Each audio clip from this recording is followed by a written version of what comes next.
அண்ணன் ஏதோ சொல்றாரு, கொஞ்சம் கேளுங்களேன். பொடியா இல்ல, கம்பமா இல்ல, கொள்கை இல்ல, கோட்பாடு இல்ல, ஒரு மட்டம் இல்ல, ஒரு மயிரம் இல்ல, ஒரே பேரு தல. அவ்வளவுதான். இதுல வந்து அஜித் சாரே வந்து சப்போர்ட் பண்ணணும்னு சொன்னா நாங்க சப்போர்ட் பண்ண மாட்டோம்.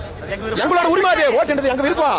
அவர் சொல்ல மாட்டாரு, சொன்னாலும் நாங்க போட மாட்டோம். என்னோட படத்தை வந்து பாராதுங்கறாரு. அப்ப அதை எப்படி கண்ட நாயங்களா நீங்க போய் ஓட்டு போடுங்க, ஓட்டு போடுன்னு சொல்றாரு. 2026 ஒட்டுமொத்த தல ரசிகர்கள் புதுசா ஒருத்தே வந்து ஏமாத்துறான். அவனை நம்பி ஏமாந்துறாதீங்க. இவனை என்ன பண்ணலாம்? நீங்க மட்டும் டிவி கேக்கு சப்போர்ட் பண்றாளா? மறக்காம நம்ம ஐடியா வந்து ஒரு ஃபாலோ பண்ணீங்க. ஓட்டு அப்படின்றது வந்து உன்னோட உரிமை. நீ யாருக்கு போடணும், எதுக்காக போடணும் அப்படின்றத வந்து அது நீதான் டிசைட் பண்ணணும். நான் கேக்குற கேள்வி என்னன்னா, தலே சொன்னாலும் நான் ஓட்டு போட மாட்டேன் அப்படின்ற, அப்புறம் தலை ஃபேன் அப்படின்னு சொல்ற. என்ன மைத்துக்கு நீ சொல்ற? தலை ஃபேனா இருந்தா வந்து தளபதிக்கு ஓட்டு போட மாட்டாங்க.